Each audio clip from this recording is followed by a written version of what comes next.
like I said, I want to take you for a ride.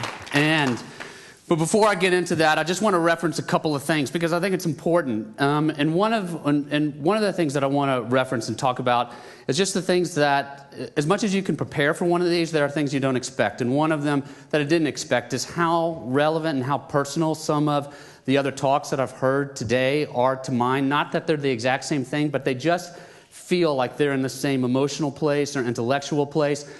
So that talk by Brené Brown is just about vulnerability. I think today you're going to experience, from me, an experience of vulnerability because that's one of the things I've been dealing with over time. Another thing that was relevant to me is just this view of yourself all at once, as as we learned in the way that Cubism looked at the world. I think that's something that I've been dealing with as well.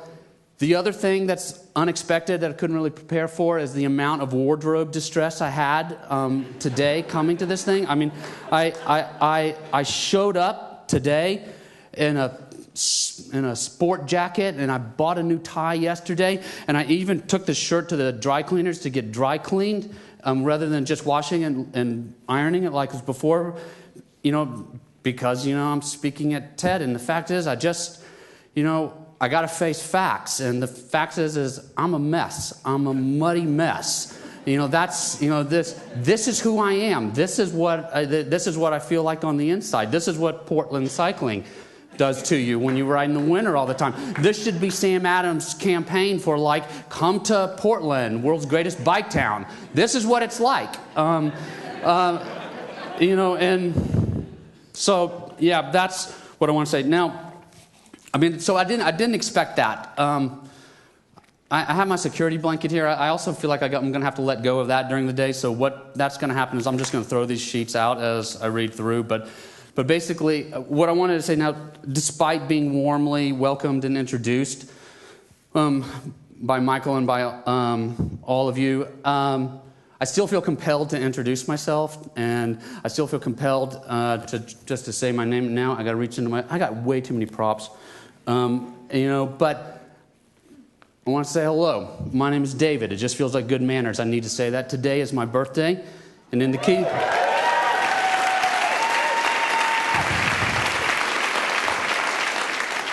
Thank you. Thank you. Maybe if I don't screw this up, maybe if I don't make a big mess out of this, I can get you to sing me happy birthday at the end of this. And as you can see, I brought a couple of props with me. This one, I hope, is self-evident. The other one is nitrous oxide. If we're running behind, I'll just hook myself up to this hose and flip the switch and get a little go fast, and we'll get out of here on time. Hopefully I won't need it, but I want to just put these to the side for now. Put this over here. I think I might need room. So, but like I said, I want to take you for a ride, and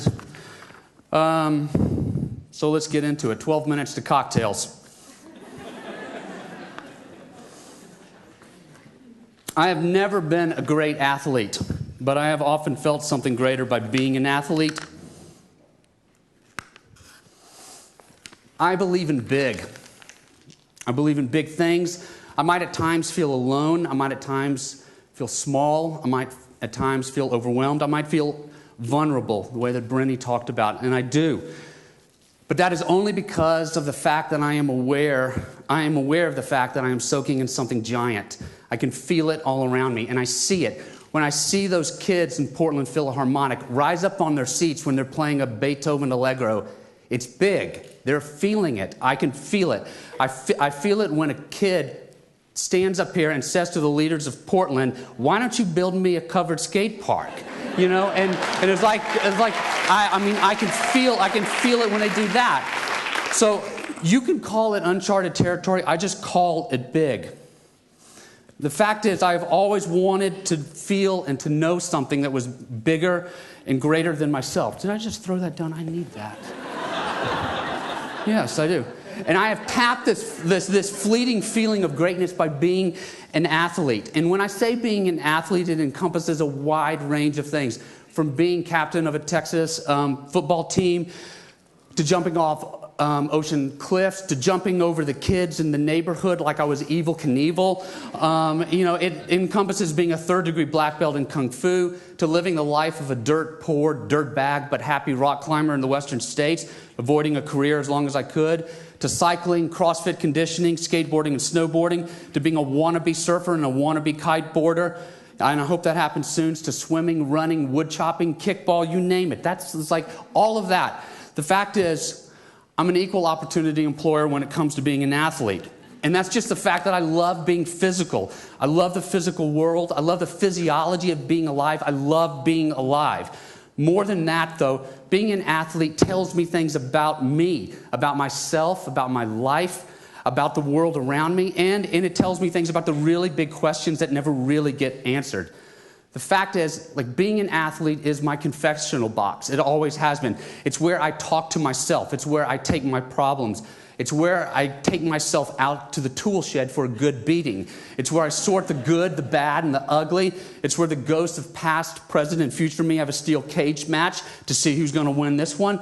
Being an athlete is where I figure shit out. It's where I've always figured shit out. It's where I get to know and experience and do the things that I want to know and experience and do. Like these kinds of things: adrenaline and intensity, courage, transformation, violence, speed, the end of time, exhaustion, recovery, serendipity. I get to live out the Saturday afternoon words of Jim McKay, who said, "The thrill of victory and the agony of defeat, those live immortally inside me." I get to feel the widest possible range of emotions. I dish out pain and I accept pain. It's like I understand what Jeb Corliss is saying. It's like, I like pain. I'll just go ahead and, deal with this and see what happens. I've learned about revenge and justice, joy and sadness, consequences and responsibility. I felt team and loyalty and love. To me, this is not a pile of laundry. These words are not disposable, intellectual, and academic ashtrays to be pushed around on cafe tables by intellectuals and academics. They're real physical things to me. They are real to me because they are in my body. They have the weight of experience to them. So when Jeb Corliss talks about it, it's like after all those jumps and everything he's done that was in his body, the knowledge took over. I know exactly what he's talking about. Being an athlete gives them physicality and concreteness, and that gives me knowledge. So philosophically speaking, being an athlete is my epistemology. It gives me not only what I know, it's also how I know. Dumb jock, I never got it. I don't understand it. It's an oxymoron, because if I wasn't a jock, I'd be dumb. I wouldn't know anything. So whatever challenge, confusion, question, or frustration in front of me, being an athlete has helped me figure it out. Here's the problem. Here's my problem. What do you do when your epistemology doesn't work? What do you do when you're in an unknown world and you don't know what's going on, and your way of knowing and your way of figuring out the world is unavailable to you? Obviously, this is a bicycle. This is my bicycle, and I'm proud to say it's a Portland bicycle studio bicycle. I've figured out a lot of stuff sitting in the saddle of a bicycle. I figured out a lot of stuff sitting in the saddle of this bicycle.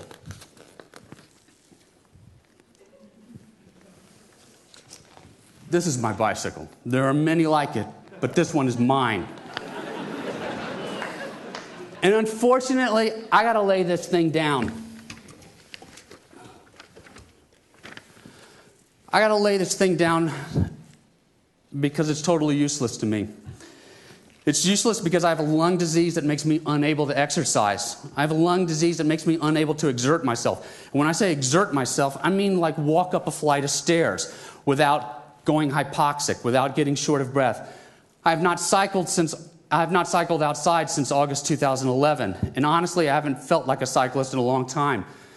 I haven't felt like an athlete in a long time. I have this lung disease that makes walking and talking on a flat sidewalk effort. In fact, I have a lung disease that makes giving a presentation effort.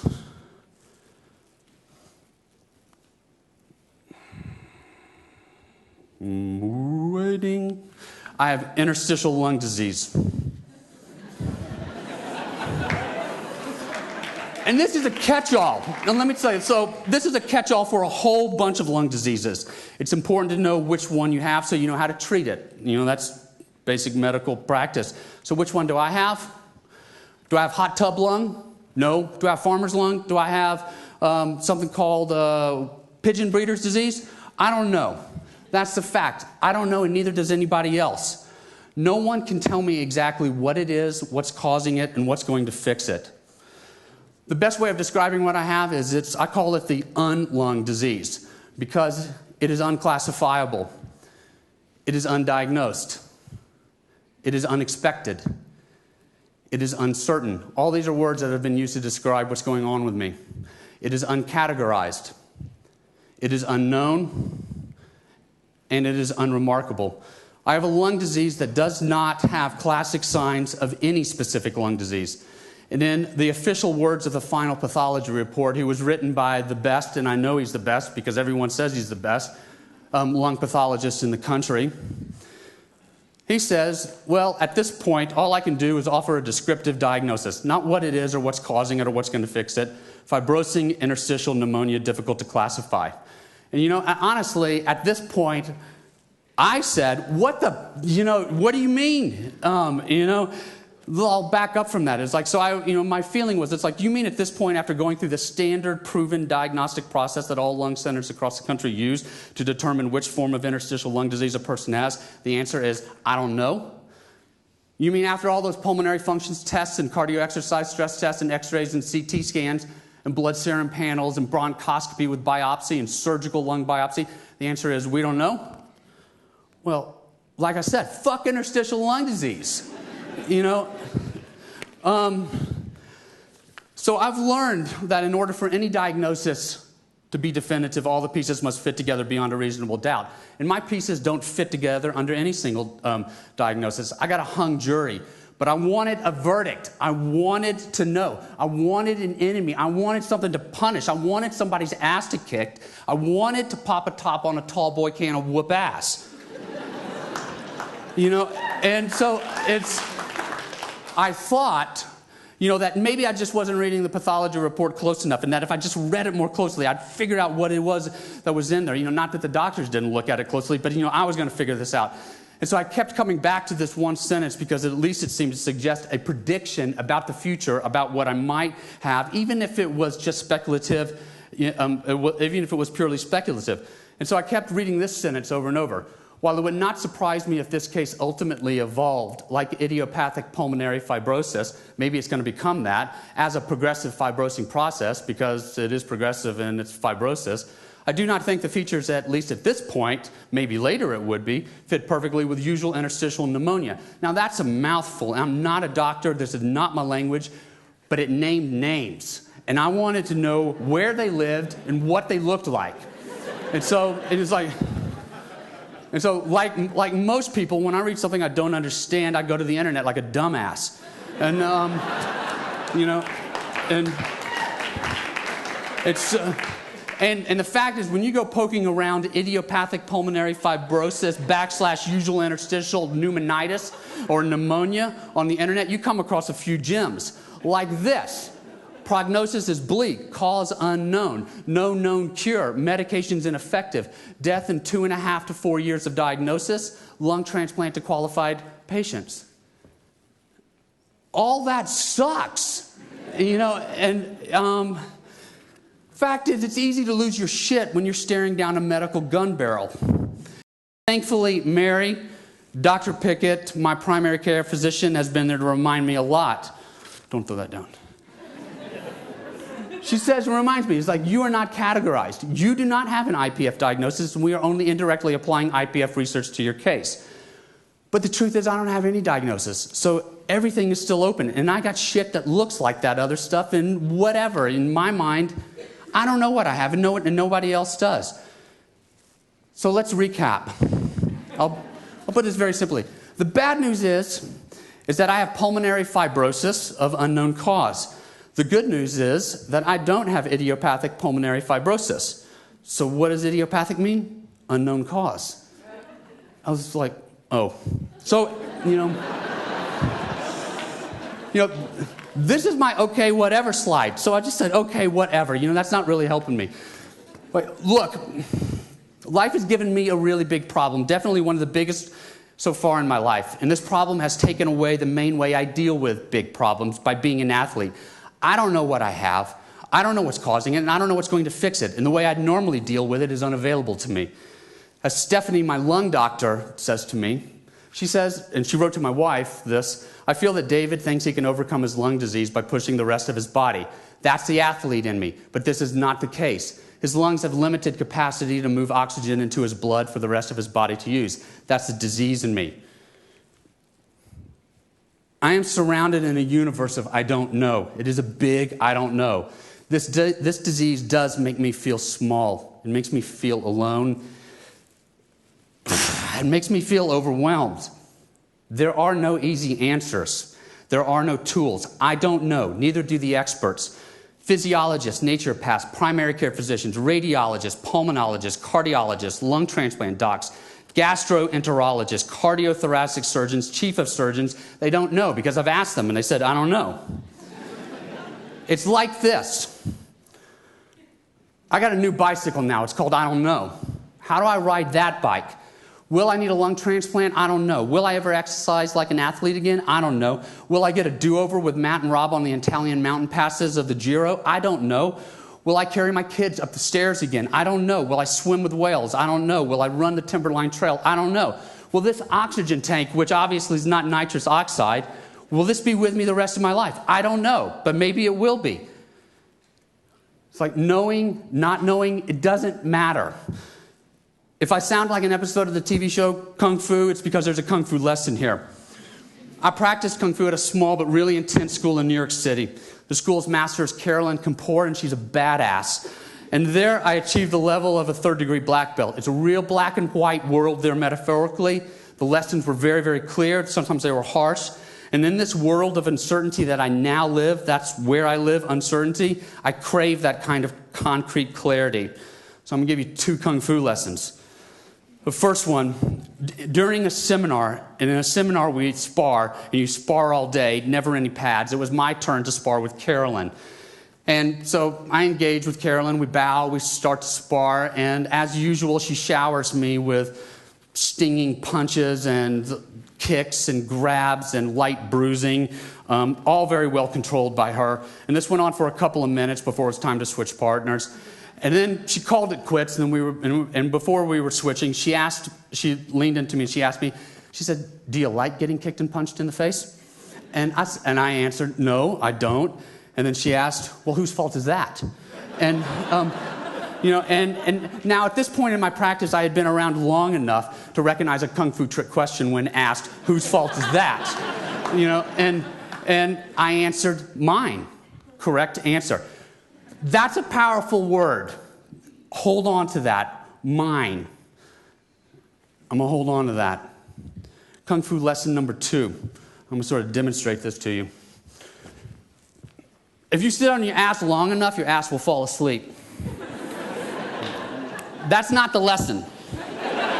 Our school has a meditation practice too, but we'd sit in silence for about an hour.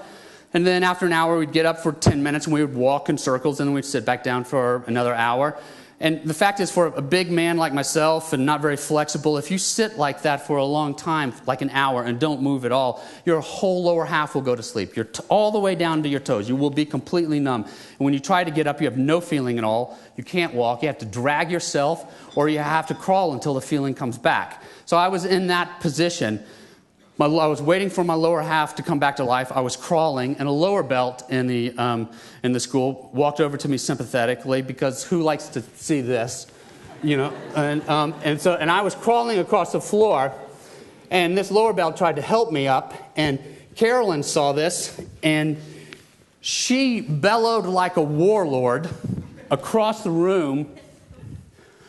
Don't touch him. You have no right to deny him his experience. Do not interfere in his path. Like I said, it was harsh. So what's the meaning of these 2 lessons? It does not matter that I'm getting kicked and punched in the face by a disease that is unclassifiable, that is uncertain, that is unknown. It does not matter that I don't know what will happen. It does not matter that the experts don't know. It does not matter that all the cliches are useless. It does not matter that the current therapies I'm on or that I'm having a limited response to them. This is what matters. What matters is this disease is mine. Wherever it takes me is my path. Not the God's, not the doctor's, nobody's but mine. There is a path in mine. Mine means something. Mine has clarity. Mine means I own it. I take care of it. I learn about it. I question it. I deal with it. I work with it. I overcome it. So what if we don't know what it is? So what if we don't know what's causing it? And so what if we don't know how to fix it? And this is the hard part, because this is what's happening right now. I can't tell you how much I love this bicycle. I can't tell you how much I love what it represents, because it's my epistemology. It's how I know about the world. It's what I know about the world. I can't tell you how much I hate this disease and how it's disconnected me from that. But there's one thing that I do know, and I know it beyond reasonable doubt. This is my disease. There are many like it, but this one is mine. I want to say thank you to two people, to two groups, to my doctors. The people who take care of me, you are the best. The best doctors, the best detectives, the best pioneers, the best advocates, the best humans. You've not only given me a dangerously superficial medical vocabulary that I wield with absolute authority, you've also given me hope and humor.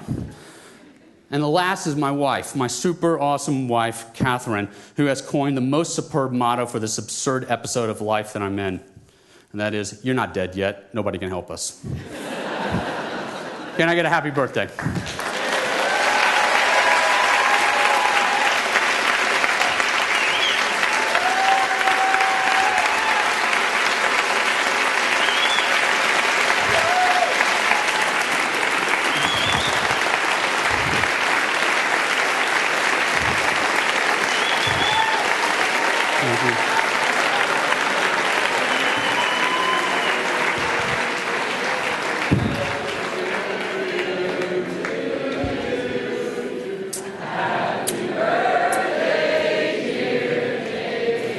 Thank you.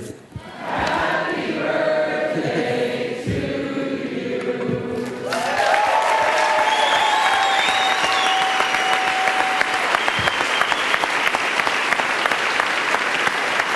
I'll blow it out.